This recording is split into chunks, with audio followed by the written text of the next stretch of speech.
And then I think, at a certain point, New York Times picked us up and mentioned us in an article, in which case after that we got like thousands of people emailing us from all around the country.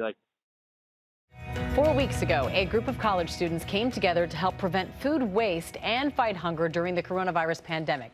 They started a not-for-profit grassroots movement called Farmlink, which is helping to link farmers to food banks. In April, we were basically sent home from school and reading articles about how farmers are having to throw out their surplus food due to supply chain breakdowns.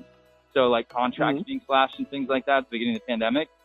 And at the same time, we're looking at our local food bank, literally mile-long lines around the block. I'm here right now at a food bank, and I'm looking at literally maybe 1,000 people lined around the block who need food.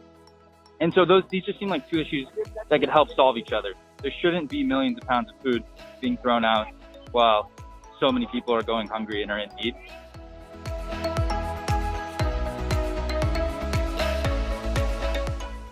So at the beginning, we basically just started cold calling farmers, finding who had surplus, and then renting trucks ourselves.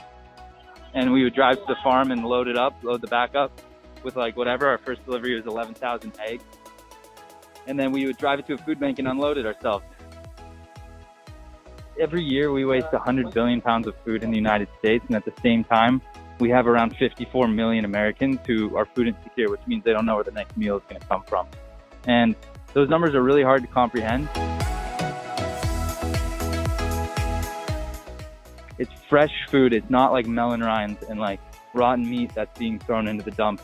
It's stuff that's washed and packaged and basically identical to what's going on the supermarket shelves, being paid, put into a landfill because no one can buy it, whereas there's so many people who want it. So basically, that's what we're pointing out, and that's what we're trying to solve. We know that there's this just gigantic supply of food out there and a huge demand for it. And our job is just to make the connection easier. And that's something that's never going to be able to go away.